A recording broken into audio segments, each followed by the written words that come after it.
Welcome to session 4, Stress in Our Lives and in Our Bodies, part 2.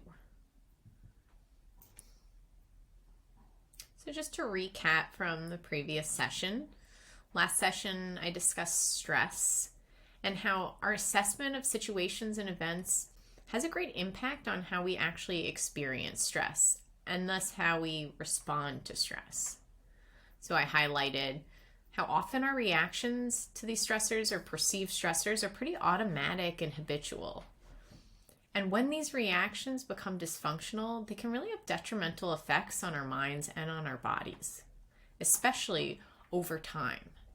And so in this session, I'll be discussing the concept of responding instead of reacting to stress, and also how our mindfulness practice can really support us in this.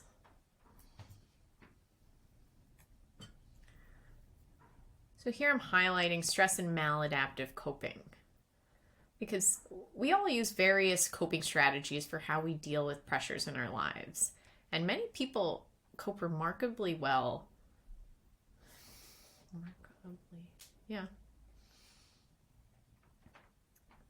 The stress and maladaptive coping is where we're going to start.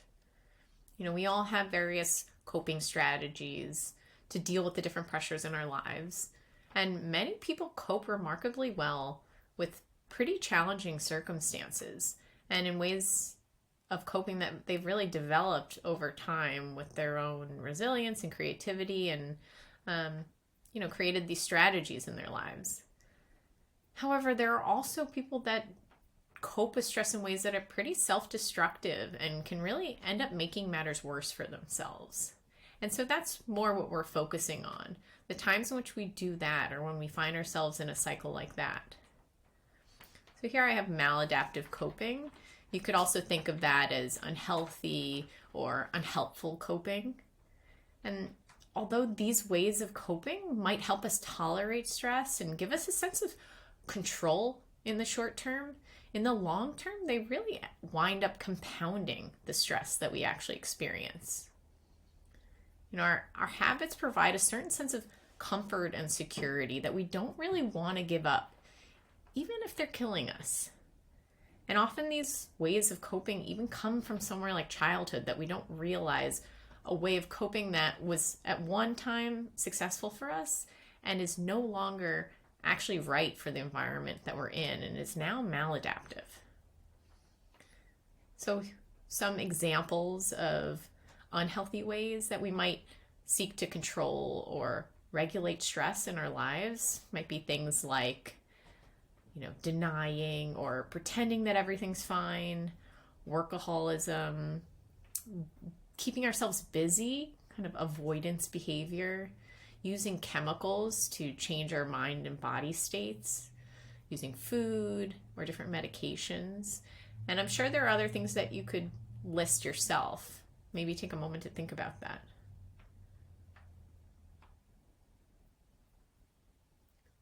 So they all ultimately add to and compound the stress and pressure that we're already under.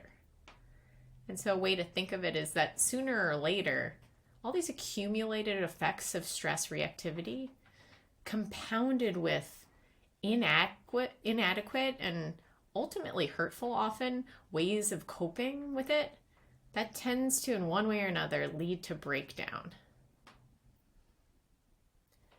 And so to be able to respond in more adaptive ways, we want to be able to identify our automatic stress reactions and change them to stress responses.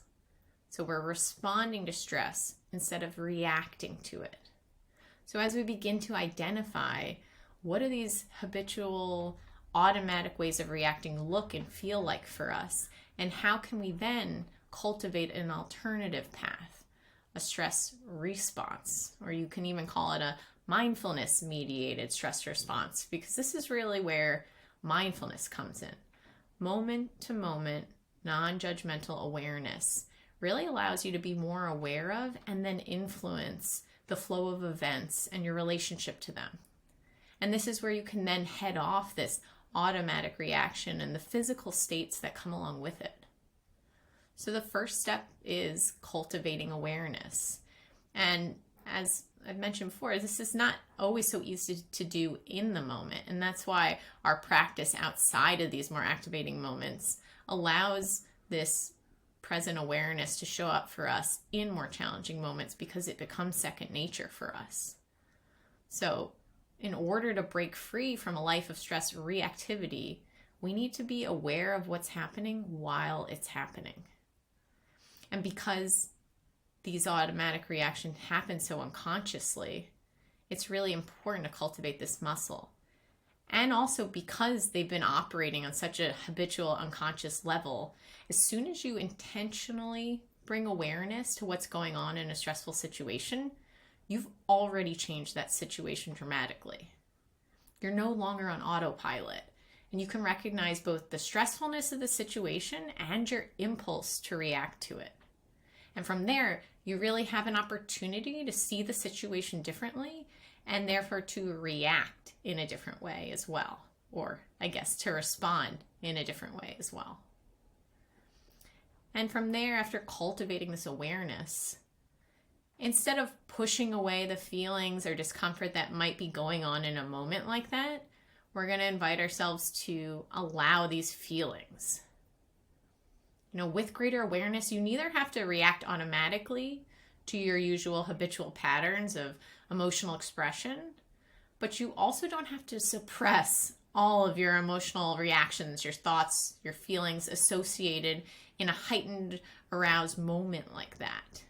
You can actually allow yourself to feel threatened, fearful, angry, hurt, to feel the tension of your body in those moments. And being conscious in the present moment really allows you to more easily be able to identify these irritations for what they are: thoughts, feelings, and sensations. And you might even be able to really think about and be aware of what you're coming into that situation with. For example, what feelings are left over from an event earlier in the day, or your lack of sleep, that are contributing to you maybe overreacting in the situation or reacting inappropriately. So you're taking the awareness and you're using it to notice you're in one of those moments, and then use things like, what are you feeling? Leaning into the feeling sensations to use that information to then be able to shift from mindless reacting to mindful responding. And so as I was kind of saying, asking yourself to do these things in a stressful situation is very challenging. And that's why I really emphasize the importance of practicing in a formal way outside of these situations. Only through regular training are we able to develop these muscles of mindfulness so that we could possibly bring that kind of calmness and awareness into a moment like that, to build them up to be strong enough for them to help us respond in stressful situations. The capacity to respond mindfully develops each time we experience in our meditation discomfort, pain, strong emotions, boredom, and that we just sit and we observe them, that we work at allowing them to simply be there without judgment, because they're going to be there. And so the practice really introduces us to learn to be in a different relationship to things that we find unpleasant or difficult. It expands our sense of being anchored and grounded while also being uncomfortable and being able to ride those waves. And that kind of builds up our ability to then, in these moments, be aware, feel into the discomfort to be able to use it as information to respond more successfully. So what does it look like for mindfulness to help us cultivate this stress response? It's been demonstrated that meditation can produce a pattern of significant changes in our physiology, and this has been called the relaxation response. So it tends to lower blood pressure, reduce oxygen consumption, and overall decreases our physical arousal. And this is the exact opposite of physiological hyperarousal, which tends to happen when we feel stressed or threatened. So a good place to start in a moment of agitation, when we notice we're about to have a stress reaction, a good place to start is bringing our attention to our breathing. So allowing our breath to anchor us and calm us, because it's something that's always with us. And in so doing, we're trying to maintain some sort of stability and groundedness, and then be able to really be aware and turn into the feelings that we're feeling in that moment. And then we'll be much more likely to see options or pathways that we couldn't see before. So another thing we can use other than the breath is the body. So moment to moment, we're able to ground ourselves in our body as well as our breath. When your buttons are pushed or you feel overwhelmed, you might try bringing your attention to, where you do feel tension. Maybe it's in your jaw. Maybe you're noticing you're furrowing your brow, and you can bring your attention to that. Do your shoulders tense up in a moment? Does your heart begin to pound? Does it feel funny in your stomach? Can you see if you can be aware of any feelings that you have rising up within you? Where are they in your body? Locating your emotions in a particular place in your body can be extremely telling and useful. It's information. So you might even gain the ability to really learn how this shows up for you in your body, and in the future start picking up on this stress reaction even sooner in the cycle and being able to maybe even completely circumvent it. And then breath, body, and even using a phrase can be helpful in a moment like that to be mindful. So being able to say to yourself, this is it, or here is a stressful situation, or now is time to tune into my breathing and center myself. So you might use one of these, you might use all three of these. These are just ways of kind of demonstrating what bringing mindfulness can look like in a moment. When you channel your attention in these ways, you'll experience a quicker recovery in both your mental and physical equilibrium, even in really stressful situations. Recognizing and responding mindfully to stressors will really minimize the tension that we allow to build up inside of us. And thereby it gives us less reasons to need to find ways to cope with this tension and discomfort in ways that tend to be unhelpful for us. And as relaxation and peace of mind become more familiar to you through mindfulness practice, it really becomes easier for you to call upon them, as I was saying, in moments where you need them, in more activated moments. When you're stressed, you'll already have had the practice and the experience of riding the waves of the stress and being a lot less at the mercy of your automatic stress reactions. As I've acknowledged, this is hard work and it takes practice. But with practice, these things hopefully become easier, more second nature, and maybe even allows you to catch these reactions at much sooner times and maybe circumvent them altogether. The ultimate effect of stress on our health, as we've talked about, depends in large part on how we perceive the stress, how we adapt to it, and how we cope with it, how we respond to it. So this is all influenced by a lot of foundational things that are already going on and things that we can really have a hand in. It has to do with how we see ourselves, how we see different aspects of our lives. How do we take care of our minds and our bodies so that we can more successfully deal with stress? And do we even understand that there are ways in which we can do that? We can be more resistant to stress and more resilient by building up our resources and enhancing our physical and psychological well-being. And I've listed some things here to really, keep in mind and maybe assess about yourself. Are there kind of foundational things that you could be looking at before even laying another layer of mindfulness on top of it? Are there other ways that you can kind of be helping yourself?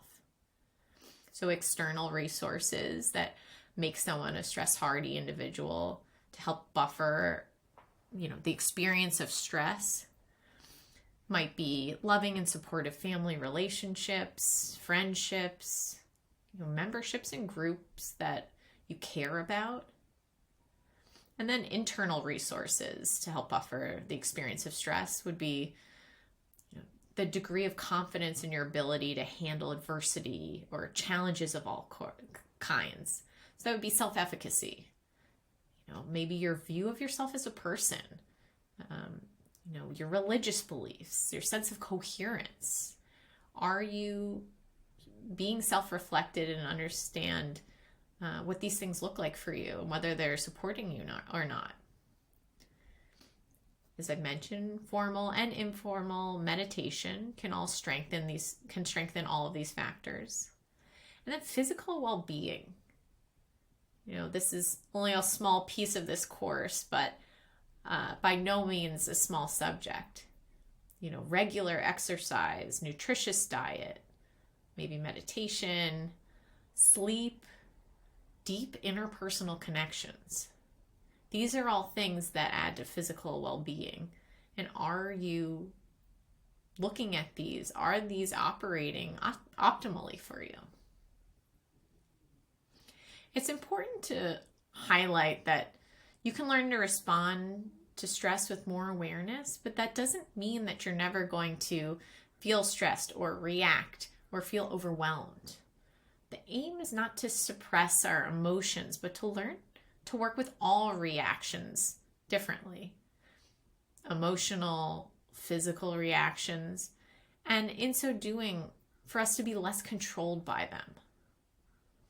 Each situation is different, and that's why it's important to be dialed in with moment-to-moment awareness to each one. We can't preemptively plan how we're going to react in all these moments, so being aware in the moment allows us to be more nuanced and to deal with each one individually. So through this practice, we move the locus of control from being outside of ourselves back into ourselves. I can't control what's happening to me, but I can control my response to it.